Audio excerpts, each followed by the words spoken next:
and will be filmed and recorded for live and subsequent broadcast available through the Council's website.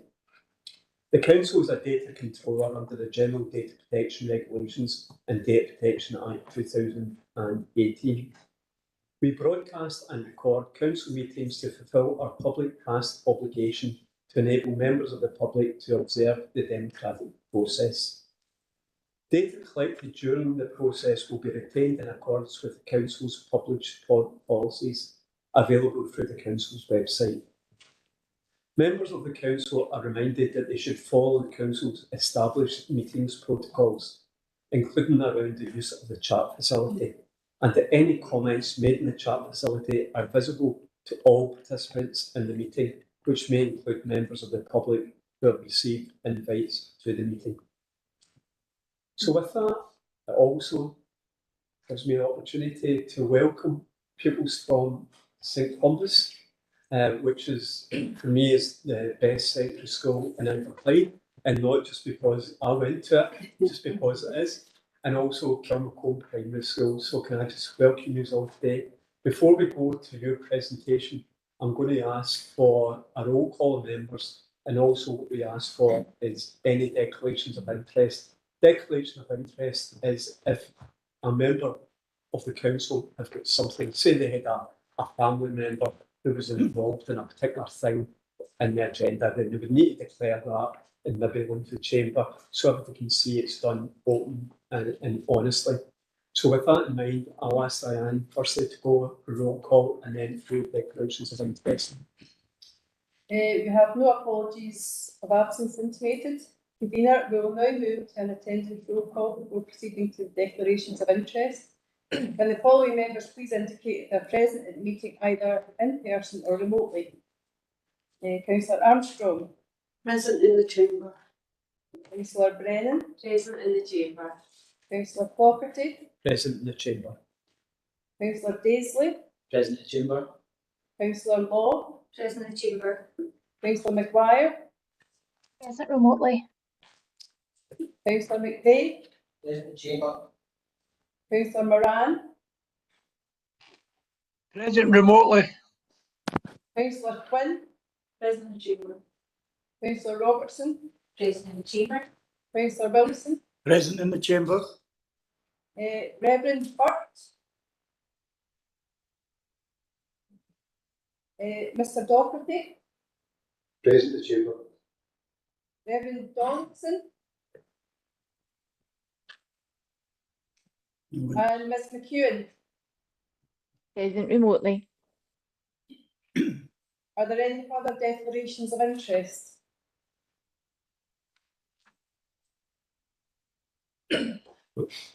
Can I thank you for that, and can we move along to agenda item number 8, which is going to be a presentation on the schools undertaking eco initiatives, and I'm going to ask Adam to introduce it first and then pass it over to the pupils.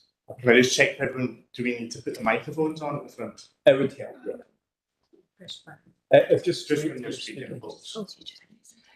Thanks, convener and members of the Education and Communities Committee. My name is Adam Stevenson and I'm the Education Officer in Education Services, and one of my responsibilities is for STEM subjects, and I'm delighted to be able to bring some special guests with us today into the chamber to talk about an initiative, a spotlight on an initiative.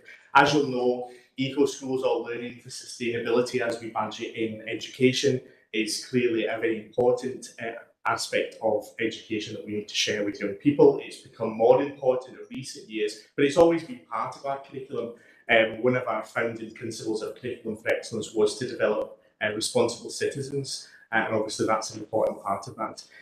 So we want to highlight some of the work that's been done not only in the classroom but whole school projects, which also have an impact on the community that young people live in, and obviously wider to the whole of Scotland, the UK, and obviously globally. I just want to introduce the people that are sitting with me today. So at Kilmacombe Primary School, we have Simone McCready, who's the head teacher of the school, and Ellis McQuillan, Jamie Campbell, and Sebastian McCracken. And then from St Columbus High School, we have Maura Goodfellow, who's one of the deputy head teachers, and we have Thomas Gormley, Michael Farr and Emily McNeil joining us. So we're going to start with the presentation. There are some slides, lots of pictures, if you're able to view the slides on the screen, and I'll hand over to Kilmacombe Primary School and they'll let me know when to move on the slides. Thank you so much for inviting us along today. This is truly an honour to come and share our journey, which is learning for sustainability. I'm just going to introduce it a little bit before I hand over to our three very keen and very able children who are from our junior leadership team. So if you look behind you, you'll see what our aim is. Now, it's a huge aim, and that is because our aim has been going on since 2016. So you need a very long aim. So the boys are going to describe all the different aspects that we have been doing to make sure that we focus on achieving our aim. Now, the little love heart there is love, learning, learner for life. That is our school motto, and what we believe is that all children who come to Kilmacombe Primary School should love learning, but not only love learning, is to develop the skills for learning for life. So this is our journey so far. Started in August 2016, a year after I became head teacher, because I knew that this was one aspect that I really wanted to start developing. And you can see that we have little bits that we have focused on every few years after that, and all the boys are going to take you through each aspect. So I'm now going to hand over to Jamie, who's going to talk us through outdoor learning. A lot of work has been done over the years to make sure KPS loves outdoor learning. The outdoor area has been developed, and I remember when I was in P1 being asked about the sort of things we'd like to have in our school grounds. The school has bought a lot of outdoor learning equipment, for example, gardening tools, den building equipment and fire pits. We've been given money for the Kilmacombe Community Council and the KPS Parent Partnership to pay for all the new resources. We have fantastic community partnership links. The Haven helped us to develop our growing garden, and they gave us a polytunnel. The shed gave the nursery some raised bed and for trees. Can you change the slide? Have a look for yourselves at our wonderful school grounds and all the areas we've developed over a few years. It's a fantastic place to learn. One of my personal favourites is the big outdoor classroom and the fish pond, which is mainly for tadpoles. And I remember quite a while ago we made them, and we made many memorials to many special things, and we made new things for the nursery.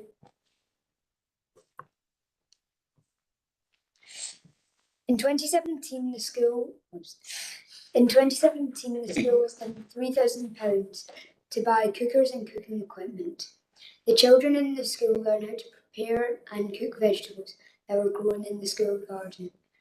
This year, we took part in the dandelion project and we grew lots of potatoes. The P21 children made chips, and P7s from last year made leek and potato soup in Port High School. With the potatoes we grew.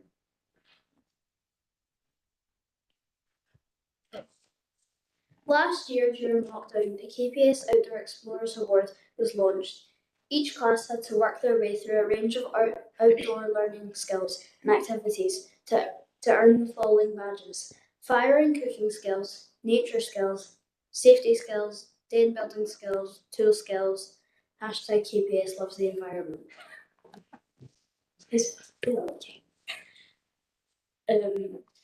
Here are some of the photos of the children gaining the KPS Outdoor Explorer Awards badge.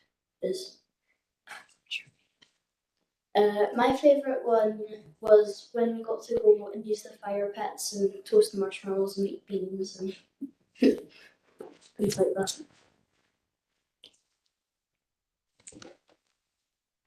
This year, the school's bought some new books so we can learn about the world. The books are teaching the children from nursery to primary 7 about how to look after the environment and our planet.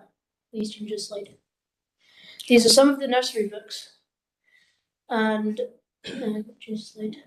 these are some of the P1 books. The P1s are going to take part in a community project linked to one of their books. They're going to organise a school recycling project. These are some of the P4 books. The P4s are going to take part in a community project linked to their books. They're going to organise a conversation project and link to Finta School in Malawi.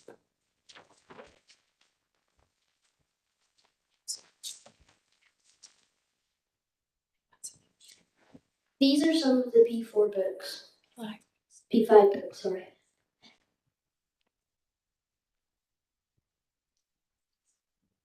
The P5s are going to take part in a community project linked to their books. They are going to organise a community recycling project.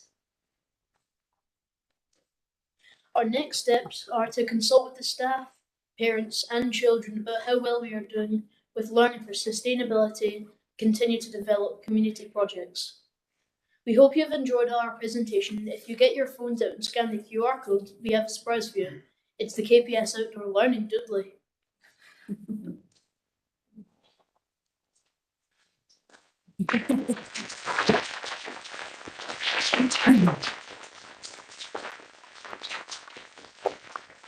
So there's a QR code there, and if you scan that on your phone, it will take you to YouTube, and it will show you a film of the story so far with KPS Lives Outdoor Learning. I hope that's just a really short version of what we have done in the school.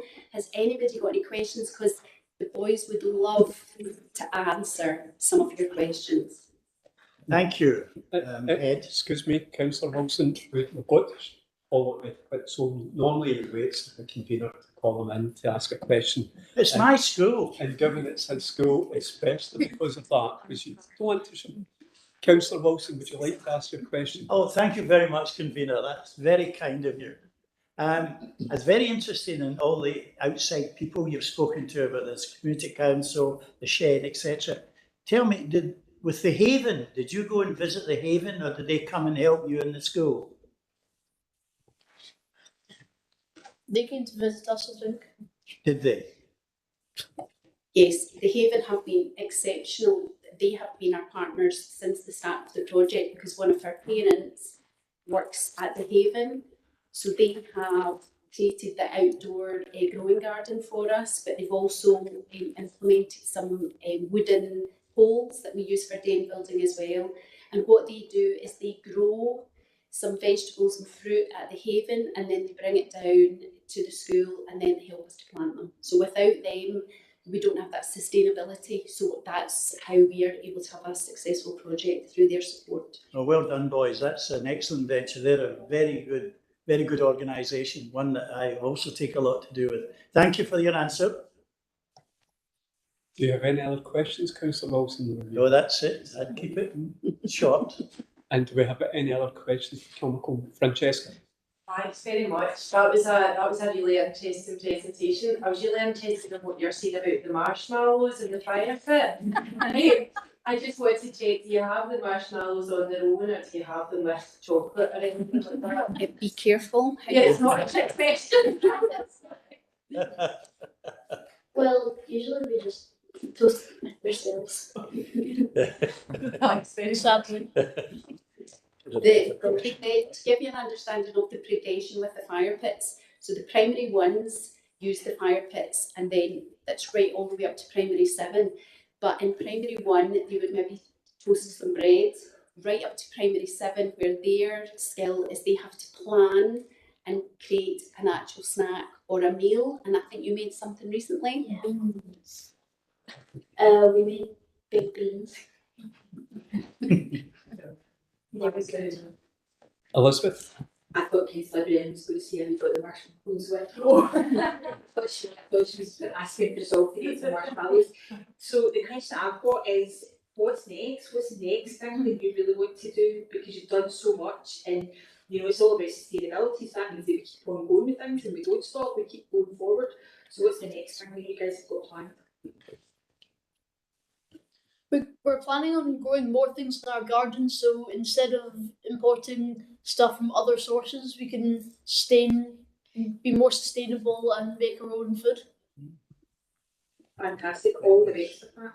Thank you. We had the project went on hold, if you can understand, because of COVID. So I think my aim is just to get it back on track. So we do have everything in place and it will just be really exciting to see the project is rolling on and making sure that we are being sustainable, because I think you can see that the children are really benefiting from this type of learning. I can see we've got a question from Paula. Paula, would you like to ask your question? Thank you, convener. Kilmacombe Primary, thank you so much. That was wonderful. I'm going to maybe give you a wee bit of work and maybe give Mr. Stevenson some work too. I'm wondering how you can share your learning around eco projects and sustainability with other primaries, and how you could maybe learn from the work that they're doing too, so that you're sharing what's going on in your school, because it's absolutely wonderful to see, and I think it should be shared more widely. Thank you, Paula.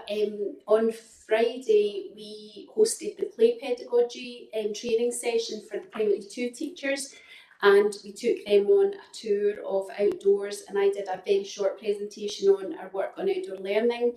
We were also invited to be part of a thematic report for HMIE in June, although disappointingly we didn't get a very big feature in it. We were only mentioned in it, so that was a little bit disappointing, but we're on Twitter, so we are very open to people coming to visit, and I know that other schools in the authority have asked us for our KPS Outdoor Explorers framework, so they can use that to adapt for their own schools.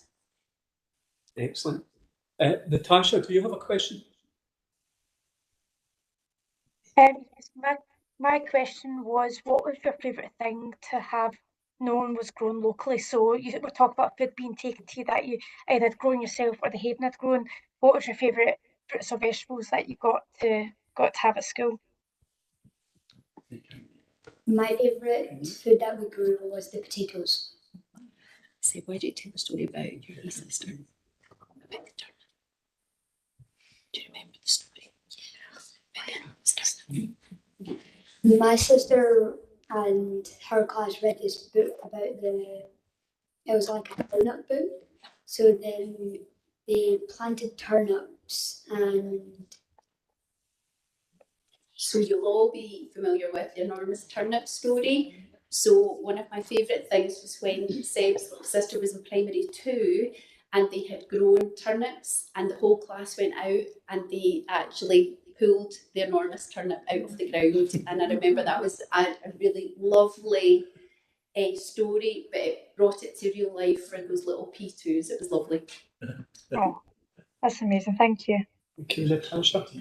And this is where I bore you all, because I've got my own allotment, so I grow my own potatoes, I grow my own green beans, I grow my own leeks, but who wants to hear about that? Yeah. I'll tell them all about that later. Now, can I just say thanks very much, Kilmacombe Primary, St Columbus, hard back for fall. I'm sure you're going to do it.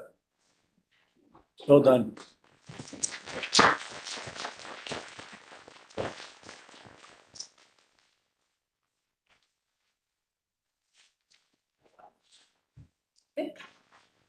Good afternoon, everyone. Thank you for inviting us to come and speak to you about the green work that we've been doing in St Columbus High School. Let me introduce you. I'm Emily, this is Thomas and Michael. We are part of the garden group in our school. Like many of you, we spent much of our time during lockdown in gardens and outdoor spaces. And again, like many of you, wildlife, gardening, outdoor areas and nature will ignited. Yes. My mum, for example, dug up her garden to grow her own veg for the very first time. So it was only natural on the return to school, given the restrictions with having so many people indoors, that our learning's found outdoors. Let's have a look at our school grounds.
Led by a number of interested staff, lessons were conducted in the better weather outside. We had English lessons in the patio, in the sunshine at the picnic tables, many more outdoor lessons in PE, and lots of staff conducting lessons outdoors. Pupils felt it was fun to learn outdoors, and it became more than just a novelty. Inspired by our pupil responses, a small team of staff, motivated by the health and wellbeing agenda in place at the time, got together to talk about how our skill could make more pupils and staff enjoying learning outdoors, and how we could expand our teaching and learning offering using the skill grounds. So, in early 2021, Mrs. Coe from the Science Department set about exploring 4 ways better at fallen into this affair. Miss Todd from Home Economics, who had previous experience working with bees, established our first colony of bees and become almost unrecognisable when she put on a beekeeping suit. After some work with our friends from Shore Street Gardens, Miss Leck and some pupils planted an apple orchard. We have planted some heritage varieties following producer's advice from Shore Street Gardens. Our orchard invites nature into our urban environment, and it provides a setting where young and old neighbours and friends can meet up. It improves our well-being and makes our school grounds a more pleasant place to be. Of course, we await our first harvest, but early signs are good. We can't wait to share the first apple pie with you. An almost inevitable next step was to plant a wildflower meadow near the bee house in the orchard. After working with Mrs. Curry and Miss Todd, our garden group planted a wildflower meadow of native flowers. They provided shelter, food for the pollinators, and we're happy to see our bees busy enjoying the nectar and food sources the flowers provide. We have learned about the benefits of wildflower meadows and how they provide shelter and food, and play a vital part in supporting the ecosystem. It was fun to watch the members of staff who were surrounding me to frantically stop the Inverclyde Council groundsmen from mowing down our wild meadow. Thankfully, they stopped just in time and worked with us to create our garden area. Not so much fun for Miss Todd, however. When she lost the new queen bee for our second hive this summer, the long grass and flowers provided great refuge and camouflage for her. Happily, it was a short hour for Miss Todd, and the new queen bee was successfully rescued. As we're spending more time outdoors, our health and wellbeing team, after discussion with the Health and Wellbeing Pupil Committee, decided to buy outdoor furniture for us to be able to enjoy our grounds better. The portable furniture has been a success, and they're easily moved around the school to enjoy, and catch the best bit of sunshine. We took part in the Meliora Festival, and we were awarded some funds from Grand Saturday gardening workshop for our friends and neighbours. We were joined by our associated primary schools, our early year centred and friend from CLD, and the elected councillors. Perhaps you were there. There were really fun mornings, and we learned how to snow some flower herbs for the home ec department, planted petroleum friendly plants and flowers, and planted up and half beds. All S1 and S2 pupils were involved in the Dandelion project. We chitted and planted over 300 potatoes. Each class planted a bag of potatoes. We had 3 varieties, and the class took responsibility for their potatoes and also our new raised beds. Classes voted on for which veg they wanted to plant, and were delighted with the harvest from our crops this summer. S1 and S2 classmates enjoyed their practical learning, getting their hands dirty and being really hands-on and involved. As a gold level rights respecting school for the second time, we firmly believe that people should be part of the decision-making process in schools. We believe our voices shape and guide the future of our learning, and particularly the development of our garden. Articles 6, 24 and 31 are most relevant rights when we talk about our green developments. Global Goals 31, 13 and 15 also support our work, and it's important for us to clearly link our work with the garden and other school projects.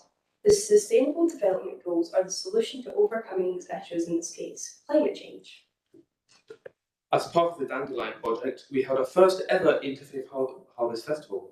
We were joined by ministers from Gaelic schools and churches who joined our chaplain, Father Jerry, to celebrate the harvest from our garden. All of S1 worked hard to learn the harvest song, which they performed during the service. We were also joined by our associated primaries, who then spent time in a workshop after the festival. They did some artwork, some gardening, and the highlight of all the workshops, they extracted honey from the hives. This also served as one of our first religious events. All schools have the opportunity to grow potatoes in the Dandelion project, and some of our primary friends helped us harvest our produce while they were with us. We were able to gather leeks, turnips, peas, courgettes, beetroot, runner, and broad beans. Yes, I can talk about pumpkins. Next year, perhaps. Our commitment to learning for sustainability, or green care, as well we call it, St Columbus, has been embedded in our coursework. For a number of years, all of S1 take part in a STEAM project every year. This focuses on climate change, the global goals, and children and young people's rights. Learning is linked across subjects vary through content. This content begins climate change, and pupils learn about food anomalies, solar energy and its benefits, plastic pollution in the sea and on land, sustainable fashion. Since COP26 took place almost on our doorstep last year, we moved the timing of our project within the United Nations conference to give more impact on our work. Our project starts next week at the same time as COP26 conferences in Sharm el-Sheikh, Egypt. And finally, we know that education is always going to talk about the impact. Response from pupils and staff is positive. How do we know? Well, we ask them. As a vital spectrum skill, pupil voice, Article 12 of the UNCLC Convention, and participation is really important to us. Of course, responses are more positive in spring and summer than autumn and winter, so we have some plans. We intend to buy a polytunnel to ensure growing continues all year. The polytunnel should be big enough to hold a class-sized group and will be known as an outdoor classroom. It will also keep interest alive and we can grow throughout the year. We will introduce horticulture, SCQF Level 4 and beekeeping National Progression Award Level 5 into our curriculum next year, expanding our green curricular options. Currently, we are working on a video of our grounds, garden and progress to send to Gardeners World to celebrate our work. And we will continue to develop our learning sustainability action plan. Finally, our teachers in our week will be introducing the Laudato Si project in School with S. And the programme is an initiative of Pope Francis where the schools promise to care for our common home. Laudato Si schools learn, play and act to be better school education. Ladies and gentlemen, thank you for your attention. It's been a pleasure for us to be here and with you. Please do come and see the work we're doing in the Guardian.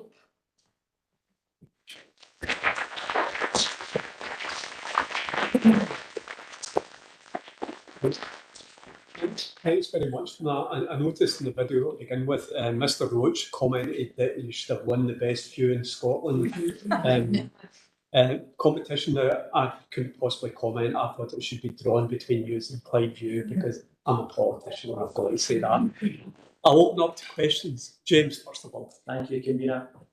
Firstly, can I just say a huge well done to all the boys and girls. I think you've spoken so confidently, so articulately, and been very well spoken, and it's been really, really good to see that. It must be quite scary to do that, so well done, everybody.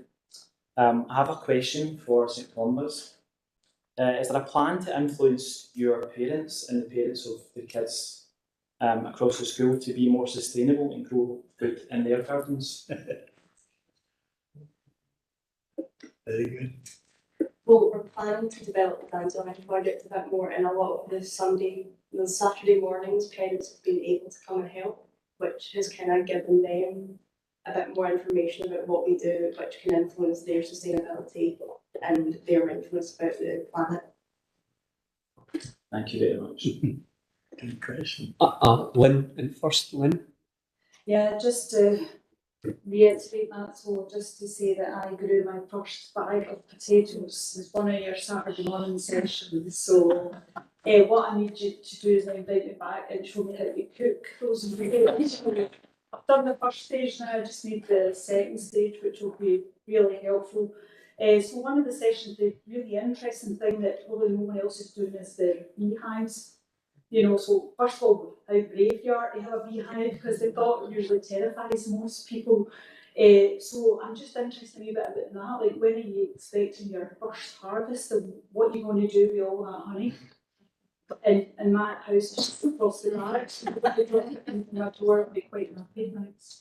What we plan to do is to make the beehives more sustainable, so we can make sure that they can sustain themselves throughout the winter. And then once we're definitely sure about that, we'll start to harvest our own honey, and then we plan to sell it to the community, and so teach them how to use it to maybe put in their tea or something in the mornings. And also the bee project, we're trying to get more hives and to work on our meadows, so then the bees can have an option of flowers that they can go into and pollinate, and hopefully pollinate our vegetables and fruits. Capitalist. Great, thank you. Okay, Elizabeth. Thank you. So every day's a school day, is that right? Yeah, absolutely. And I'm going to take the opportunity to learn something that I don't currently know that I'm assuming that you do know because you had it on a slide. What's chatting? What's chatting?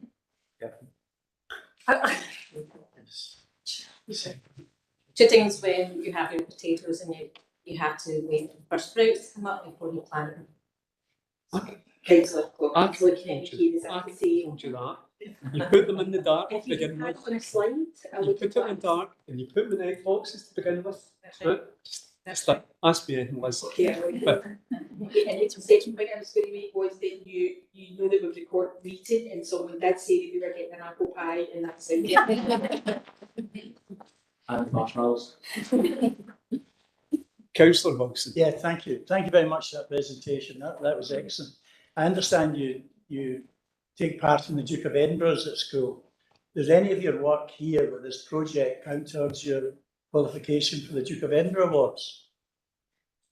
Well, see for Duke of Edinburgh, I'm doing it, and for I put gardening down for one of my skills, because I've been doing that for quite a while since the beginning of it. I've been going to some of the Saturday morning workshops and also at lunchtime to help out us carrying the gardening going. Great, thank you. Natasha, do you have a question? Yes, mine was partially answered earlier, but I do have a second question. What was your favourite lesson to do outside? Just because I'm very aware that at the beginning it said English and PE and things like that. So what were your favourite lessons to do out in the sun, and what lessons would you like to see in the future being done outside? I really enjoyed when we done some geography outside just at the end. May, I think we just done some outside. It was quite nice to just kind of sit there, take in the view as well, and just catch up on some study revision that we did before the exam, basically. I did some lessons outside, but when I was helping out with an archery group, I was helping out doing something for the garden. I noticed an art class was taking views of the circus when that was down Barry Park, and they were drawing like the big tent, and so I thought it was really nice just being able to watch them draw and see the nice views right from our very own garden. Do we have any other questions from members? Kirsty? One just want to reiterate the congratulations, well done for all your efforts today. It's been really good to hear you all. I just want a quick question. What's the most important thing that you've learned from doing all this?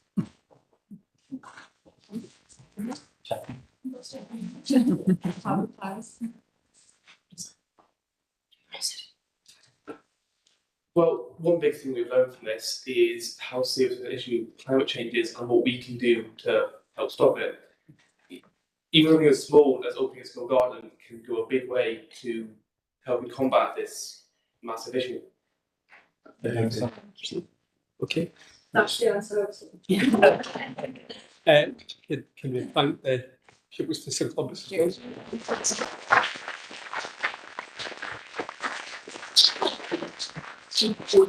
I think it's only fair to give the pupils a chance to ask us any questions because they might never get that chance again. So you can pick anybody providing they're sitting over there. On you go. Oh, everyone here, who's the head function? Just say, who's sitting in the big chair? You might just be sitting listening to Oh. Do you know, it's everybody's a councillor, so there is a parity of esteem. Everybody's a councillor here, they've all been elected in. We're all in different parties, but we all try and work better together for the better end of life, and I think that's really the truth. So as you can see in here, there's no animosity, and that's what all your councillors do in the place. So we try and meet with the people. Sometimes it doesn't look that way, especially bad the best we get, but we really do try. Since the Games Eco, I'd quite like to know who thinks we're the most sustainable out of everyone in the room. Just out of curiosity. Good question.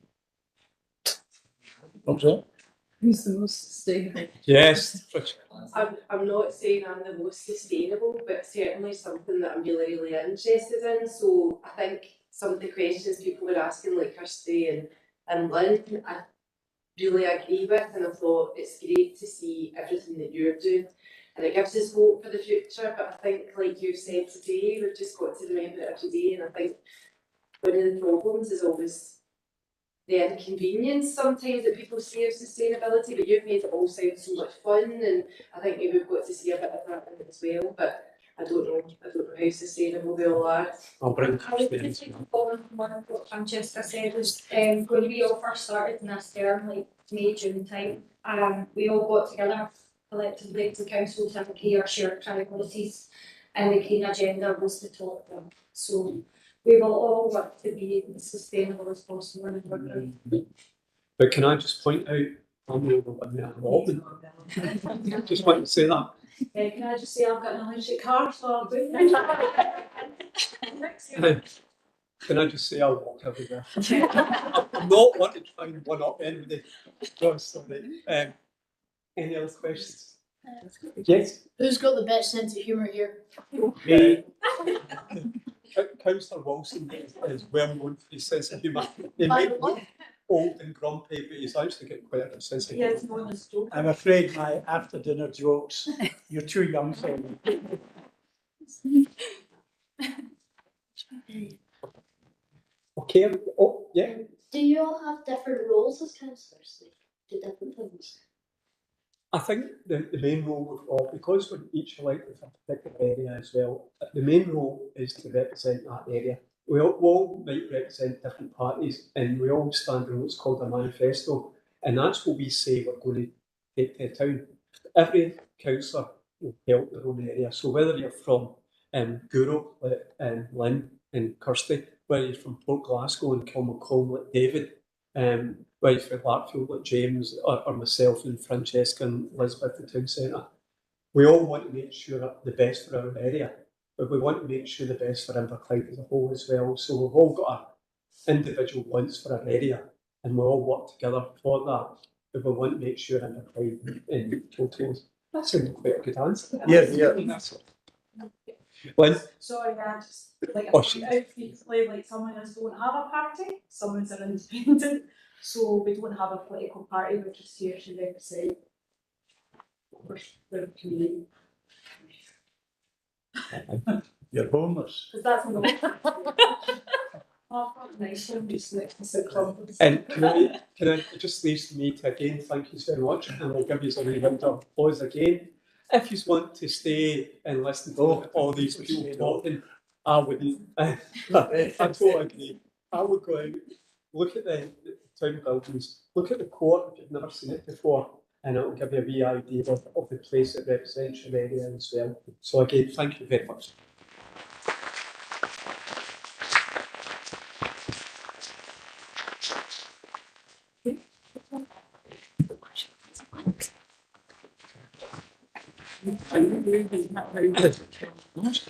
James. Yeah. Oh, thanks very much. No, please feel free. Give yourself a couple of minutes to move back. Listen, how do you think I feel? He doesn't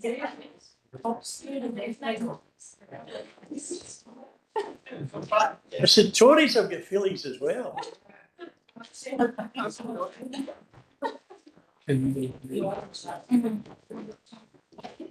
go back and I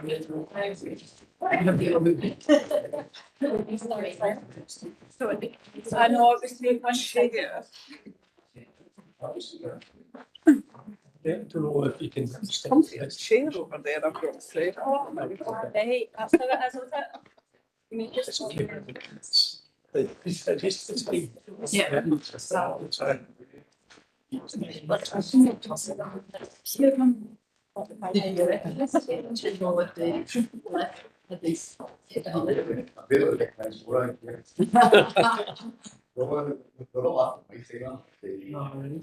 It's the only anyone who's at school on the teachers. Really? Yes. Oh, goodness. Yeah. I hope everybody found that worthwhile. I thought that Kilmacolm's Compass, I thought that both of them were fantastic, and it was really, they done their schools proud. They must have been very nervous, but I think they've done absolutely fantastic. I thought the six of them, the diction was excellent. Yes. Sometimes feel we let ourselves down with diction at times, but they were the six of them were perfect. Don't like how you looked at me that way, Councillor. I was just aiming at you, convener. I'm just that. And with that, we can carry on now, and I'll go to agenda item number 9, and that is the revenue budget report. And I'll ask Mary to take us through that. Mary? Yes, thanks, convener. Again, this is the regular revenue monitoring report to period 5, this time for the education side of the committee.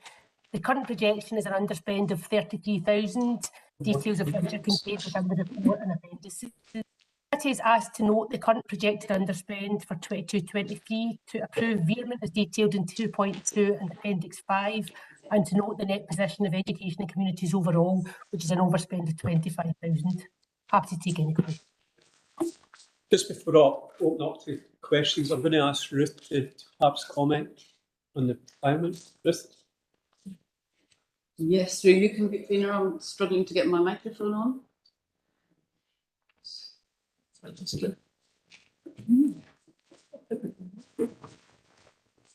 I'll use this on that side. No, Okay, can folk hear me? So there is a just to comment on a particular part of this update, and it's particularly in environments, but in paragraph 3.4, which may look quite surprising, but perhaps to talk through the rationale behind that. As a director, the entire directorate oversees not only this committee, but some part of policy and resources, and also police and fire. And so the totality of the directorate, we will always be looking at where the resources are sitting. So when we look at across the Education and Communities Committee, where we typically see other funds coming in or linked to other initiatives when we've previously monitored our finance. And our ASN spend is one where we will expect year upon year typically to have an underspend, or to be able to have other sources of finance come in. And we know from our knowledge that in 5.2 that this will be an area where we will expect some income coming in over the year. So why have I opted to look at some of that budget, to look at the Policy and Resources Committee, the team leader for the corporate communications?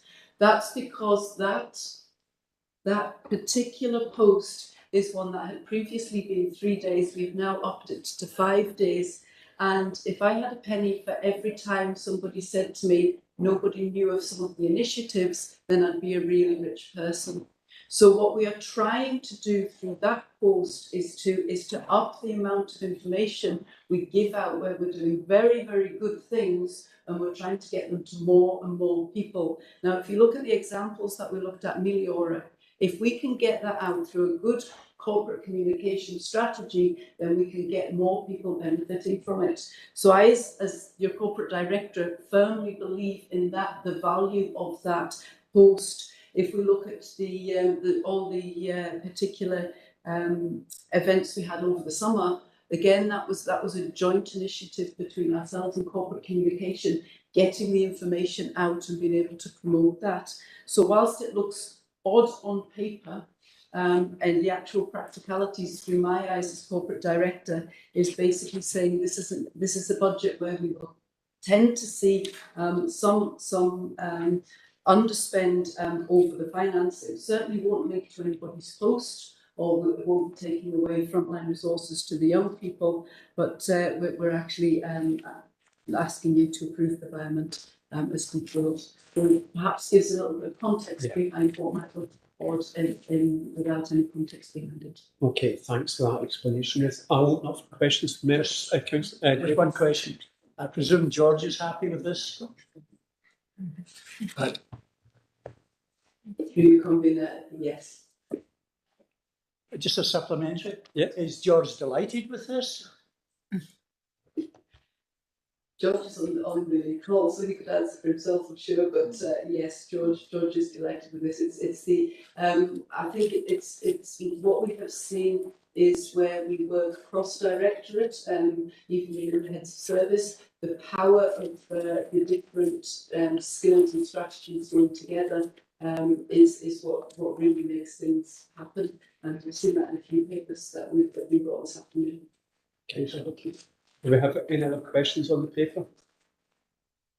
Nothing in the chat, nothing here. Can we agree the recommendations? Agree. Can we move on to agenda item number 10, which is the Education Capital Programme Progress Report, which is the thinnest capital programme report I've seen in 15 years. So with that, I'll pass it to Eddie. Eddie, would you like to take us through it? Yes, thanks, convener. And I'd like to make it thinner again if we can just get Gourock Primary School fully and finally completed. It is almost there. But the temporary modular accommodation was removed over the October holiday period, and we have a temporary classroom in operation just as the contractors finish the last area, which is the conversion of the old kitchen to a new classroom, which is going to be closed out over the next few weeks. So that and the finishing off of the car park expansion should see it completed. Now we will have to follow on and then continue the good work of that main contract with life cycle activity, and so there'll be further work to do, which will phase across holiday periods and out of hours as much as we can. But again, touching on looking at one of the other few areas of this report is the life cycle expenditure in Appendix 2. Just try to highlight there the other activity we've taken forward since the last report in a different colour in the appendix, so hopefully it is in colour. So pretty much activity across every school on the life cycle front for various different elements of work, and that will continue towards the financial year, and then a new programme being drawn up early in the new year, ready for the following financial year. And the last item on the report is the 1140 hours and the small remaining amount of money to address some external environment improvements. And the two main projects on that are at Weemsbury Primary School and the nursery class there, and Kings Oak nursery class. And some of that work was taken forward over the October holiday in terms of some of the disruptive stuff, but it will continue on towards the end of the financial year to fully conclude. And I'm happy to take any questions. Thank you, Eddie. I'll open up for any questions from members. No, can't see anything in the chat. Can't see anything here. Can we agree the recommendations? Agreed. Thank you. We'll go on to the Education Community CDIP report. This is in a type of different format. You've probably recognised it, but I'll ask Ruth to take us through it. Ruth. I agree with Convener, and it's in Lorna Rains on the call. So another part of the directors is the policy team, and I know they've introduced Pentana, which is the new performance and management information system. So it will give us the information broadly similar to the type we got through Inverclyde Performance, but it's perhaps more intuitive, and it will monitor projects as they go along. So this is our CDIP report. Perhaps in 3.4 there are two projects that are overdue. That's certainly not for a lack of commitment. I would say it's to do with either competing priorities of big projects which will take a lot of time to take forward. So that's the active and applied and the digital strategy. So happy to take any questions on the report, but perhaps if I can take you immediately to page 12 or appendix 1, which is the key performance indicators, and just to perhaps give you some context around that, because some of the values may look unexpected. So that's page 140 of the big page. So COVID will have had an impact on how we measure performance through the broad general education, and so it's very difficult just to look at any figures in isolation. So we would typically look at the trend, but we're going to have to go back to 2018, 19, 19, 20, and look at the trend as it goes forward. What we are seeing is that it will take us a bit of time, and we've reported this to get the broad general education achievements back to where we would want them to sit. We as a council also measure 3rd level and 4th level for our broad general education. Now that's typically where we would expect an S3 child to be. And you'll see 3rd level that actually, compared to where you would sit in 1st and 2nd level, 3rd level is always more children tend to get 3rd level. So we see a valuable indicator, although not one collected nationally, as being 4th level. So we take that and we report on it, and we work with our schools to monitor 4th level in literacy and numeracy, because we as an educational team, including the head teachers and the teachers, see that the pace of broad general education is part of the recipe for success in the senior phase. If you only measure the senior phase, then you're possibly forgetting about the pace of progression earlier on. Perhaps surprisingly is that our literacy results in S3 and 4th level are looking lower than we would expect them to be, especially when we look compared to our senior phase in numeracy. So, when we look at senior phase, our literacy outweighs our numeracy. So we need to take a closer look at what might be happening there. When we've asked about the 4th level in literacy, what a lot of the feedback has been is around it's more difficult to moderate when you're coming out of COVID, absolutely. So we need to go back and work with our schools on moderation, but also about the coverage. So a lot of our schools are looking to see what people would typically have covered through the broad general education and where they might be. And we'll see that that's been a debate had with the last lot of exams. What have pupils actually covered against what they're getting questioned on? So the 4th level and 3rd level, you'll know from previously speaking to this, is something we do monitor, and we will keep an eye on it. But it's just to give a context behind what you might see as a slightly surprising result there. Do I think our literacy is behind on numeracy in S3? No, I don't. I think it's a particular issue. 1, coming out of COVID, and 2, looking at the coverage that the young people have had. Okay, thanks, Natalie. And now what I'll do is open up to questions from members. Kirsty? Thank you, Convener. I would just like to know, just really for my own purposes of being able to evaluate those figures you were just talking about.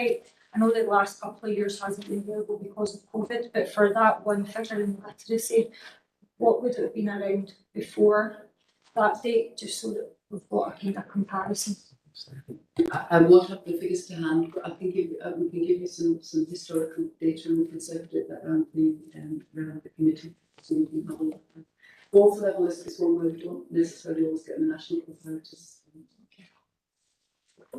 Elizabeth? Thanks, Convener. I guess in a sense we are where we are. You know, this world event has happened and has hit his own. And the figures, I don't think I've ever seen literacy figures below numeracy figures, for example, for us ever. I don't think I've ever seen that at all. So it is surprising. Given that we are where we are, it's not where we want to stay. I know that none of us would want to stay where we are in terms of this. Are there kind of authority-led strategies in place, or is it very much down to individual schools to strategise their way out of this? What's the kind of sense of how we're remediating? So the first is to particularly look at the figures and see where we are. We have performance meetings with every single one of our secondary schools, and there will be. I can see Michael's got his hand up to come in, but there will be authority-led strategies. But there will also be each school will have its own targets. It will know what its own picture looks like. What I would say is when you're looking at 4th level and you're looking at the pace and progression through the curriculum, I would say that's what we are particularly looking at in the broad general education. We have lots of recovery strategies in place. We know that people have lost some of their learning, and we're doing. There is a huge push at every level to make sure that learning is any gaps in learning, and people talk about lost learning, but there's also additions to learning through COVID. I know that, but that we've got the the young people back on track. When we're working nationally about where we would sit, Inverclyde would typically sit very, very high, especially in SIND 1 and 2 against comparators. And nationally, without taking deprivation into account, we would sit typically very, very high against our comparators. And the literacy at 4th level looks strange because actually we wouldn't see that translated to the senior phase. Can I bring Michael in for comment as well before letting you back in, Elizabeth? Michael? Through you, convener, just a couple of things to add to what Ruth said. I think one factor to sort of retain in our thoughts is the attendance picture last year. We're in the process, as Ruth said just now, of having annual conversations with schools, and all schools have seen quite a dramatic drop in their attendance figure because a very high percentage of the school population at any one time had a significant period of time out of school linked to COVID, and that's absolutely had its effect on the consistency of individual progress, and then the challenges that teachers have faced in having had various children in front of them at different times because various children have been off at different times. So the impact of attendance at school has been a significant factor. And just to finish, we've also put, as you know, additionality of teaching into schools, and that's been very much a secondary focus. And interestingly, what a lot of the secondary schools have done with that additionality is put primary teaching staff into the BGE to support children coming out of primary school at potential levels lower than they may have done pre-COVID. Thanks, Michael. Elizabeth, you come back? Just to come back in, thanks for all of that. It is really helpful. And I don't really know where to go with this. Again, I've no desire to be a diva. We all know that I don't like being a diva, but waiting until next year to find out that there's been a percentage change in this seems quite a long time to wait. I'd kind of like, if we are in this recovery phase and we've got strategies in place, I'd kind of like to see sooner than that they're working, but I don't want to put extra reporting onus on everybody. So there will be two things we do. So when we monitor and the schools monitor the attendance from the BGE, they monitor it on regular intervals. So they work through SEAMS to look at the monitoring and tracking. So we have where children are on track, we would expect them to be informed behind. So we can put in interventions. And you're absolutely right. It's not the weight of the person at the end. It's what got them to that assessment. So actually, the interventions are put in. We will be looking at doing, because this doesn't include the senior phase, so there will be members briefings on the senior phase as well. So we will be monitoring the broad general education. We can see it against national comparators once a year, which is what we tend to bring to yourself as part of the CDIP. But we will also be continually reporting on the attainment challenge and how we're getting on. That comes from time to time to committee and on what we're doing. So happy to bring another report. Okay, Thank you. Lynn, sorry. Yeah, thanks. So I've just got a couple of questions on the overdue items. So the active schools under page 8, it's got the active Inverclyde, which is CDIP 17, and then we've got CDIP 18. So I was just trying to establish why we've got two separate, because if we're looking at increasing participations I assume that's for all, and then we have a specific one separated out, which is due next year. So it's about who was included in the one that's overdue. And then my question on the digital strategy. So I think when I read it, it was clear using technology to enhance learning and teachers and meet school needs. But I just wanted to explore this and bring your own device, because that doesn't really help me. So I'm just trying to establish what bring your own device means in terms of helping the learning digitally. Thanks. Okay, Ruth. So the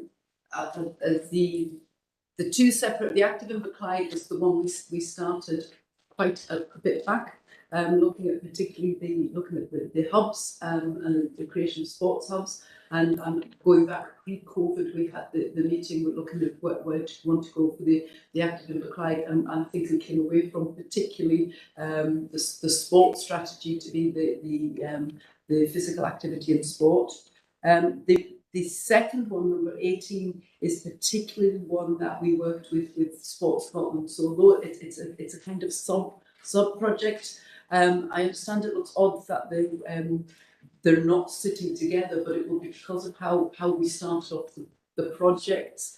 And this is a particular one that we said we would take forward to look at particularly inequalities and equal access to sport. So we would see that as a project on its own.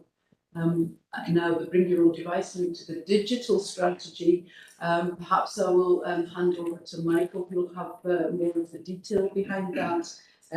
But I know that some of the things we've been scratching our heads around with the digital strategy is not the pedagogical way of working, the way that we teach, which changed hugely over COVID, but actually it's some of the actual hardware and infrastructure to take us forward to be able to do that. So I know that we haven't had our troubles to seek sometimes in just getting things into schools, and the Bring Your Own Device now is in every school, but we're aware of the fact it's not working as we would want it to. But Michael, I would probably hand over to yourself for further detail on that.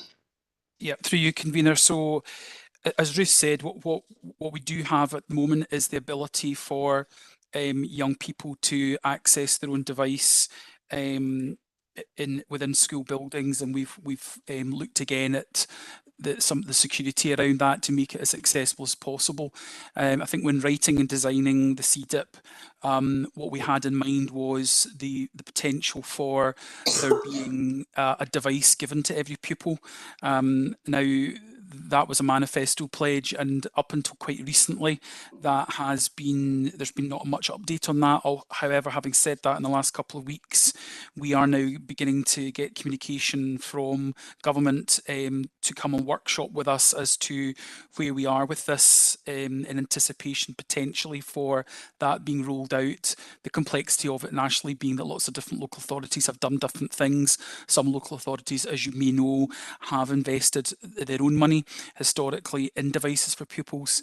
See, the idea being that we could potentially have a system where we did a pilot at St Columba's High School, where we had a sort of virtual classroom set up, and we invested some money in a pilot around that, and it meant then that young people from other schools could access the learning that was going on live in a classroom somewhere else in the authority and not have to be transported across the authority.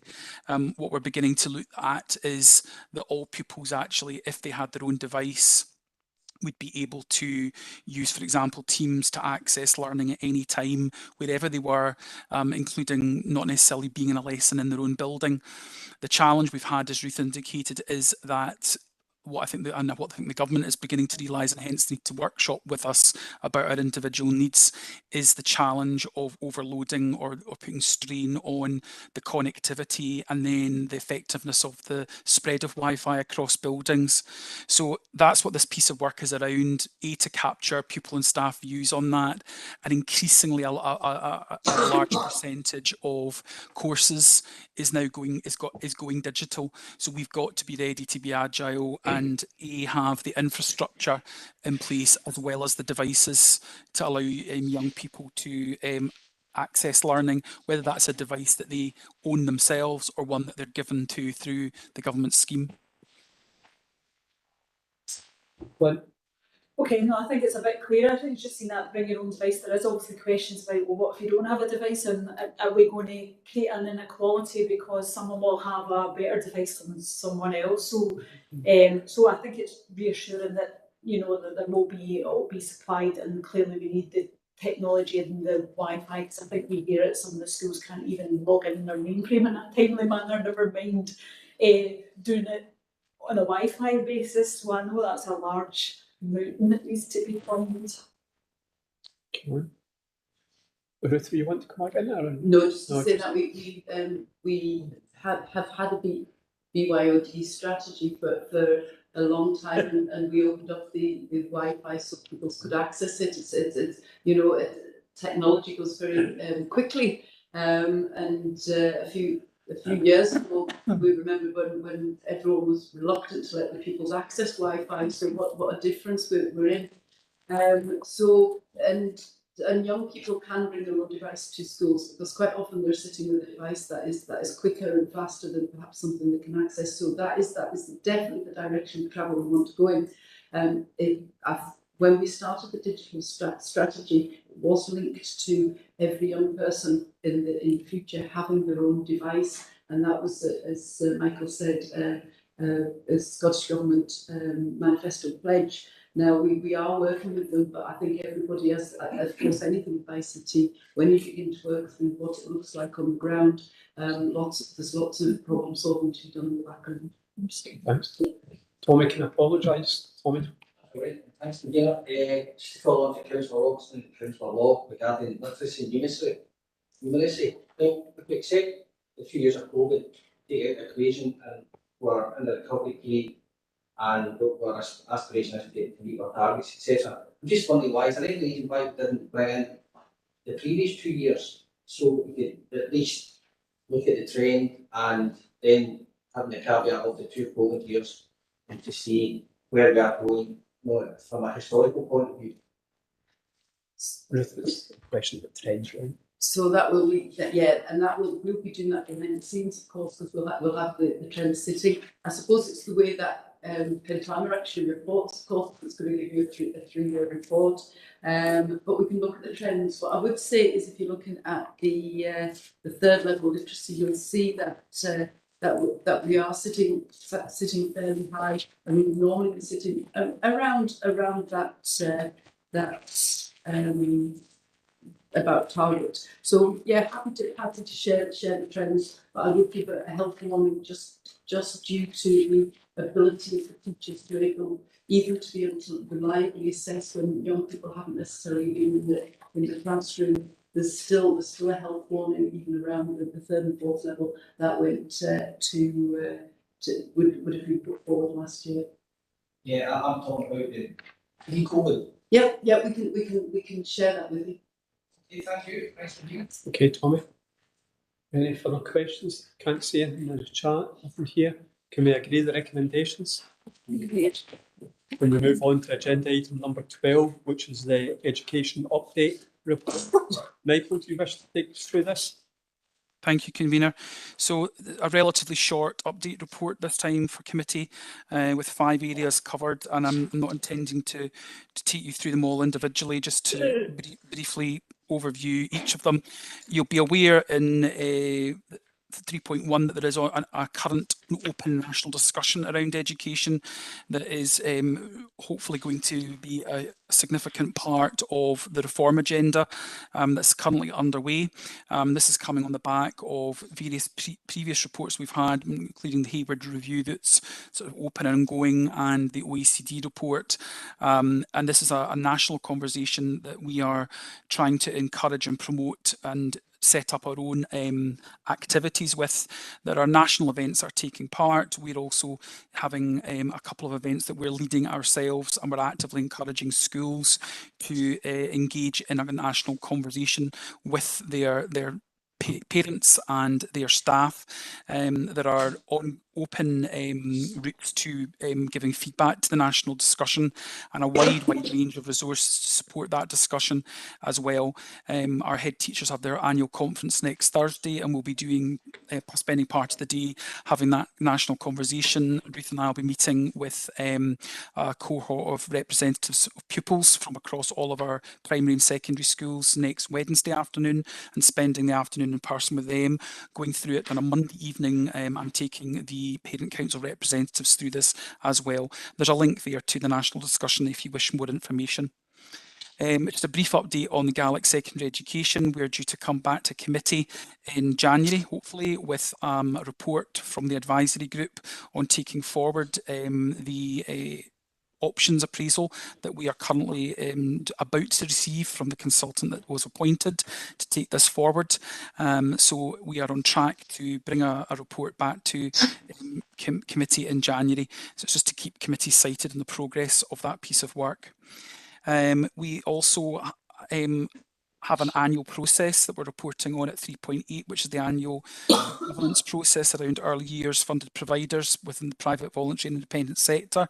And it's just again to ensure that committee are cited on the fact that that process is ongoing. It's good practice to report to you that we have been through that process. There are currently, as it says, at 3.8, 16 funded providers within Inverclyde, and we've been through a process with all of them to seek assurances about their status, and there are no concerns being reported or picked up by officers undertaking that piece of work. Couple of final points at 3.14, just a note that there's an update there from the Glasgow City Region Education Committee, that a meeting was held recently on the 22nd of September, and there was an election for a new convener, and Angela Campbell from North Lanarkshire Council was appointed to the role of convener of that committee. And finally, at 3.15, which links to a report later in committee.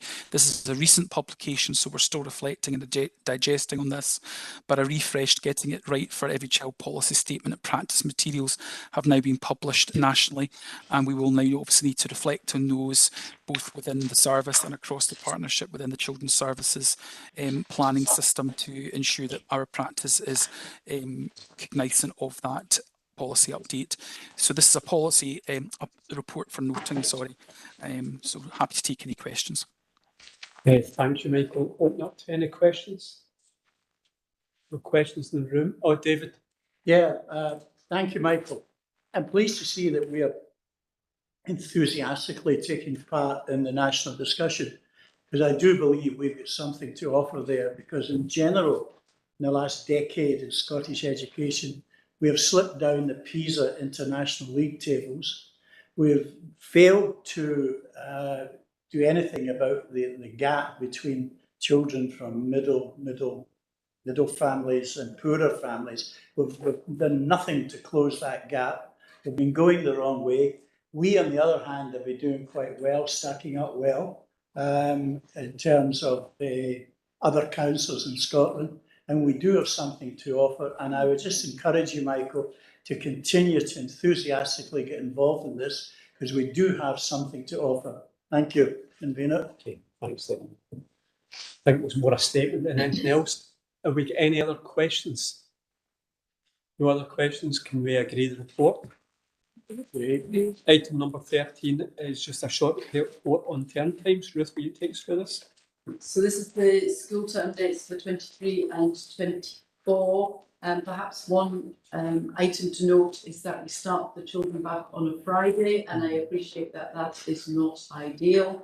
There is no way we can get around it. We've looked absolutely every way, and we're in line with our other surrounding authorities. We have 2 inset days for the staff, 16th and 17th. The children have to have 195 days of schooling, and it links in also with the holiday year for the staff as well. So on this occasion, and it will happen from time to time, we're afraid we do have to start the children back on a Friday. Okay, any questions? No questions. Oh, sorry, Lynn. Yeah, no, thanks. Obviously, I recognise as any parent, I'll just recognise that you've got to get all the uniforms by the friends.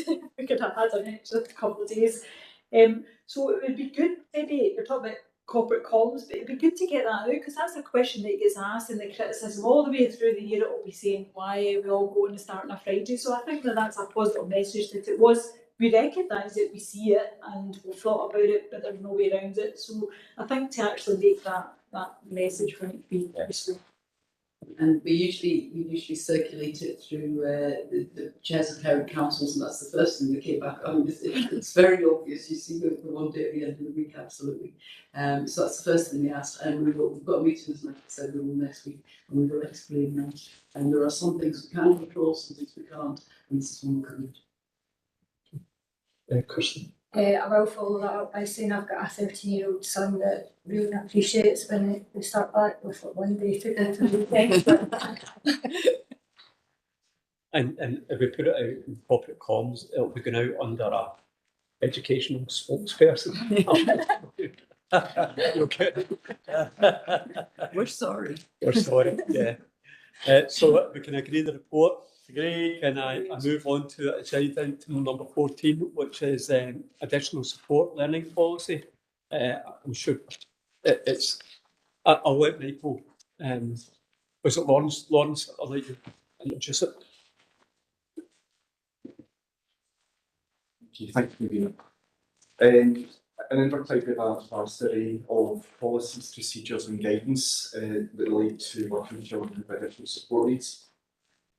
Some examples of those you can see housed under the proposed ESL policies, such as the positive relationships policy, the dyslexia pathway, the GovTech pathway, the bereavement change and loss policy, the anti-bullying policy. One of the more recent pieces of practice guidance you can see in there is the joint support team guidance. That's a piece of work that's been created within the Educational Psychology Service. The EPs work across all early years, primary and secondary establishments to work outside of the authority when it comes to our children who are adopted and fostered. So they've got a really good picture of good integrated partnership working.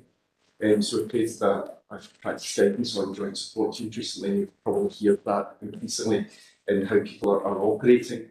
It's really essentially to try to encourage less silent type working and more improve joined up working.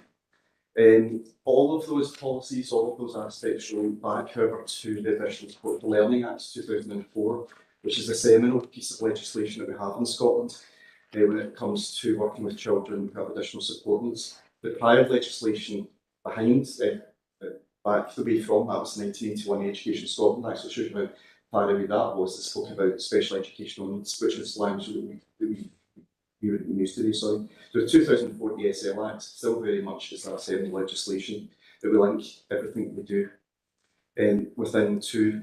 I'd like to think we've got a bit of a history of centralising our work, which is a good thing. So the positive relationships policy that we have in a lot of other authorities, national policy and legislation is sort of it's expected that schools would develop that, so we would take that and distill it and turn it into their own policy. Whereas in Inverclyde over many years, what we've done is to develop a centralised positive relationships policy that ensures that all of our education establishments are aligned to national policy and legislation around positive relationships, for example. So I've sort of taken the policy that we have here and I've road tested it, because what it does do is to try to house all the existing, as I say, policies and practice guidance under one policy. So in terms of that centralisation, I've road tested it with New Head, and it was more than welcomed, shall we say, to it in terms of just easing them by way of induction into how we do our business in Inverclyde. I've also sent the policy out to various members of staff that we have in Inverclyde, and comments came back to about it just easing their how they access information and materials. For example, having a centralised policy specifically behind what we do. Some suggestions come back to us. We've changed the draft policy that came back. So you see at the end of it that there's a who's who directory of people in there too. So that was one of the suggestions that came back from our focus group of teachers. The proposal is to have the policy housed electronically too, that way we can, in the fast changing world that we operate within, we can know updates, send them out to our education establishments. For example, one of the bits that we don't have in there just now is that we've secured funding recently and applied to and have employed from the 1st of September a trauma-informed and responsive lead officer with funding from the Scottish Government. She took up post on the 1st of September, Catherine McKenzie's her name, too. So that's as she develops Inverclyde's practice and aligns it to the National Trauma Training Programme. In time, you'll start to see that emerge into the centralised policy too. So as you can see, there are four main parts to the policy. The first looks at national policy and legislation. So what are the drivers that we have sitting behind what we do? Secondly, our processes in Inverclyde, how do we take policy and legislation and action it? So you see aspects such as the ESN forum and the GovTech pathway comes under our processes. The third aspect is our support services. Who are the services out there to provide support, such as the corporate parenting team, visual impairment, and so on too. And the final bit, and this is the bit that we found best of all, when road tested was appendices, was to house everything in one place, as opposed to the gobble, I suppose, that you could have if you're living with policy and practice guidance housed in many other places too. So that's my summary, I suppose, of the ASL policy that we have. So I'm happy to take any questions. Thanks, Lawrence. I'll open up for questions. Do we have any questions? Very good. Oh, Elizabeth first. Thanks, Kia.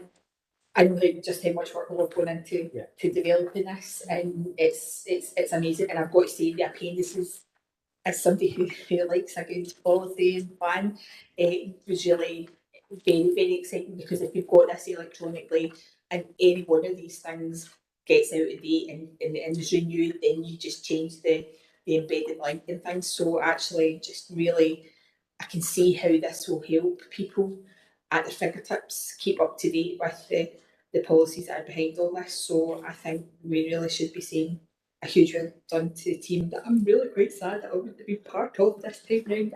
In my own life, maybe I would have been round the table with you when you were doing it. But I think this is a really good policy development in terms of housing everything together in one easy place. Usually I have a question about, okay, here's a policy, it sits on a shelf, how are you going to make it alive? I don't really have that question here, because it's quite obvious how it will be used on a day-to-day basis. There's a recommendation. Thank you. Thanks, convener. Yeah, I agree. It's excellent. The only comment I have is whether it is worth stressing on, well, page 5 of the policy, page 159 in our papers.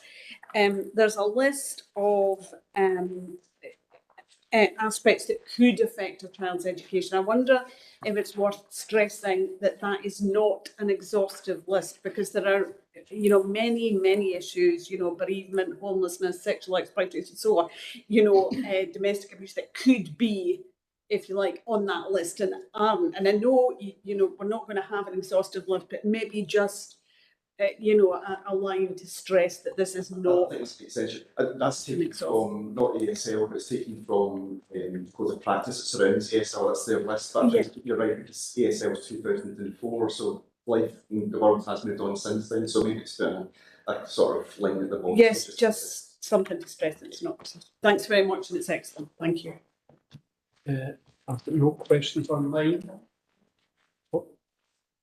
Sorry, Paula, you got the hand. I was looking for stuff in the chat. Paula? Sorry, convener, I'll do that next time. No, it's okay. Just to pick up on what Elizabeth said, as someone who was round the table discussing this policy, it's easy to be round the table discussing it, but I think we have to thank Lawrence and his team who have pulled it together. I think it's absolutely vital to have this overarching piece of work, so that as a teacher you can see how everything fits together, how that whole jigsaw of Inverclyde education sits together. It can be quite isolating sometimes to be in a classroom, and I think the reminder that's in there that there is partnership working and that we are absolutely not working alone is crucial. And as Elizabeth says, I do love an embedded document. The appendix with the policies there is an absolute time saver for staff, apart from anything else. So thank you to Lawrence and the team. Thanks, Paula. I guess my only question in the agenda when I had it was the whole idea of version control, and how important version control would be in this as well, because again, that must be a job in itself to ensure that when you go in, you're looking at the right version, and that every one of those embedded links are up to date as well. But it's just a general point. It's just to say, I think the educational psychologist service probably in charge of that, to ensure there was one single up to date sort of. Not that my IT skills aren't that good, but I've got colleagues who have fantastic IT skills who can help out. No, please pass on the thanks to everybody who's taken part in getting this together. It's much appreciated. Can we agree to approve the document? Agree. Great. Thank you. Can we move to agenda item number 15? So it's okay with this, which is setting the sustainable rate for early learning childcare partner providers. Who was through this? It's Yvonne. Yvonne? Oh, sorry. So the purpose of this report is to ask members for the committee to agree an increase in the hourly rate paid to funded providers for the delivery of early learning and childcare. Recommendations are for approval to increase the rate from the current £5.31 per hour per child to £5.69 per hour per child.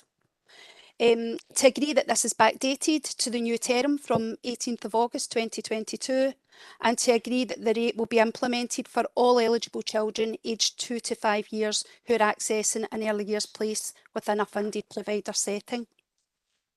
You will see from section 3.4 of the report that the hourly rate was set at £5.31 in 2019. A review of the actual cost to provide an hour of early learning childcare was carried out in February of this year. And from the information collated from this review and through working alongside our Waste Partnership colleagues, this has informed the review of a sustainable rate for Inverclyde. As part of the Council's commitment to provide high quality early learning and childcare, payment of an increased sustainable rate will ensure that funded providers can continue to deliver high quality. It's been important for the Council to engage and consult with funded providers throughout this process, and this has been through a series of meetings and by providing information on the methodology used to propose a sustainable rate. You'll see also from 5.2 of the paper that the Council are proposing an increase of 38 pence per hour on top of the current £5.31.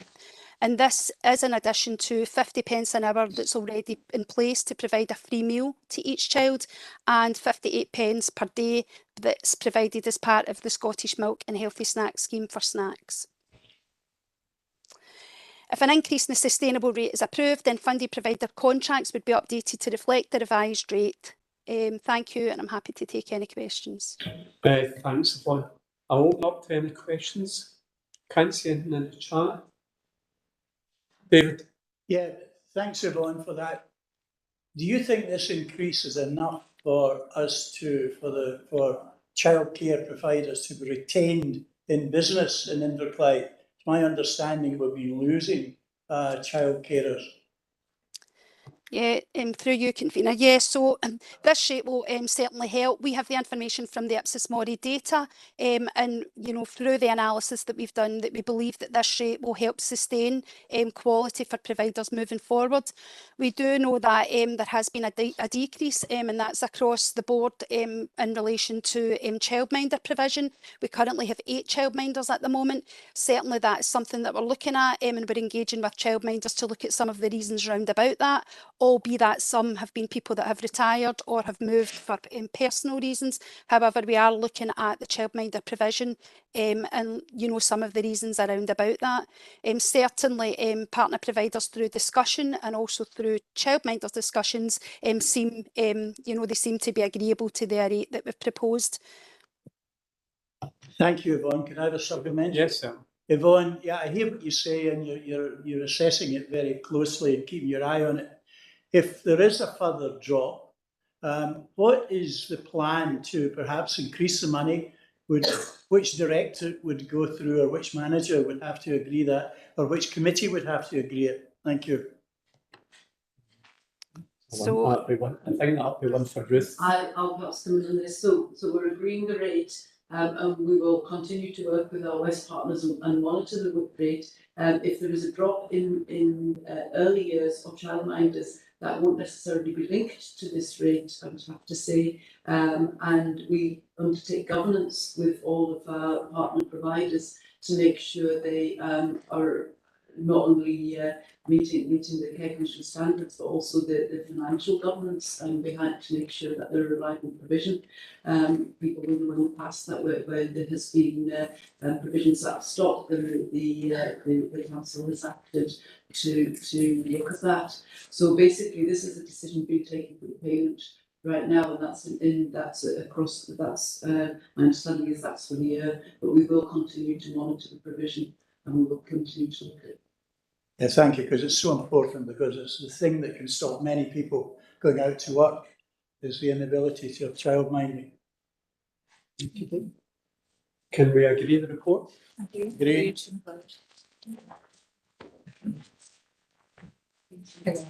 Oh, Natasha, sorry. That's okay, I can take it offline. I'll come back and ask afterwards, it's fine. Okay, right, thanks Natasha. Can we agree the report at 1, 2 and 3? Agreed. Agreed.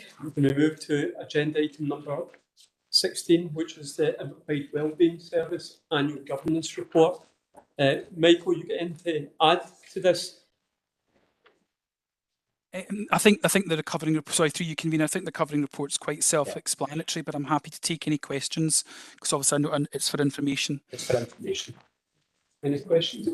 No, Kirsty. Yeah, thank you. I just wanted to know if, like, is every child able to access the service in like a timely manner? What is like the sort of time frame and what's the process for them to do so? And would you say it goes far enough in like meeting the needs of the young people? So through you, convener, this is open to every single pupil who lives in Inverclyde, and that includes all children, primary aged and secondary aged children who attend our own establishments, including those children attending St Columbus Kilmacombe, Quarry in oh sorry, the name of the Cedars, thank you, in Greenock. So we took the decision that we would open it to all pupils in the authority. It's a referral-based process. Anybody can meet the referral, the pupil can meet the referral, the school can meet the referral, parents, health visitors, doctors, and it comes into a central triaging process. So it's widely accessible. We promote it at least twice a year. Ourselves and schools are highly aware of the service and are continuously referring in, as well as the referrals coming in from various sources. There is a waiting list at the moment, and that's outlined in the report. That has improved. COVID and the restrictions around COVID certainly exacerbated that. Is it enough? Well, I guess they'll never be enough, but it's certainly we're able to meet and the referrals that come in time. We're trying to get that waiting list down as quickly as we can. We are at coming to the point now where we're coming to the end of the cycle of grant funding, and we're still waiting to be told by the Scottish Government how the counselling services and education will be funded after this round of grant funding that we've had over 3 years, believe it or not. So we're beginning to talk strategically about what that looks like. But I would also, again, it's outlined, I think, in the report, but I also remind committee that from our partners in HSEP, we significantly augment the grant that we get. So actually Inverclyde is able to meet a much wider range of need than other authorities because we've almost doubled the grant that we get in order to be able to offer a much wider service. Thanks, Michael. Kirsty. Yes, thank you. Thanks. Okay. Lynn? Yeah, thanks. Thanks for the report. And it's for noting. I've just got a couple of quick questions. I think it's clear to recognise that this is a sort of early intervention and it doesn't replace, the existing things that are in place and, our CAMS and the other services as well, that this should definitely be an additionality and not something that replaces something else. But saying that, it was really good to get the report and the excesses of, the number of our young people that they've been in contact. It's particularly good to see the number of, there's more males, so just that conversation about young males not talking about their mental health and the issues they're facing. So it's really good to see that they're engaging with a large number of males. So the only other question or concern that I had in the report is under page 203. So that's in particular the Blues programme. So when we're looking at the scores of success, there was mention that 12.4% of the scores had deteriorated. So I just wanted some reassurance that if the scores had deteriorated due to the programme, that they're picked up and potentially passed on elsewhere and they're not just lost in the process. Thanks. Yeah. So through you, convener, I think thanks for sort of citing or reminding committee about the fact that this is more than just a counselling service. There's a curriculum, a wider curriculum offer and sort of group work that's done, but absolutely there's a lot of work done at the end of group intervention to pick up at any, and in fact some children move or are picked up during, they don't even wait to the end of the group piece of work, they maybe move on into immediate individual counselling. But also the other area is that because this is triaged alongside health colleagues, it could be that the recommendation is that this is actually the pupil requires more than a tier 2 service, which this is, and it could result in a referral on into CAMHS. So I can absolutely assure you that any child that's not showing progress is absolutely supported in a variety of different ways, picking up on the previous agenda item in terms of teams around the child and further referrals on. Thank you, Michael. Elizabeth? It's a quick question that kind of follows on from Lynn's question, which is one of the purposes of this was to make sure that young people were being seen at the right level, and we didn't have the exorbitant waiting list for a tier 3 service like CAMHS that we had previously.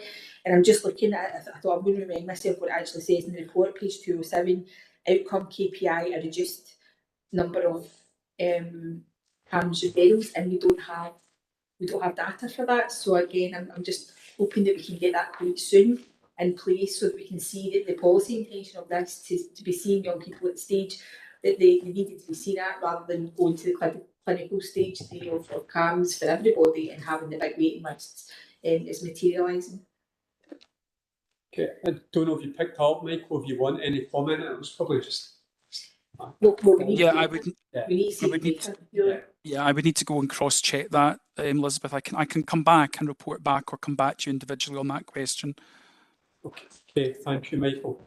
If there's no other questions, then it's just a noting in paper.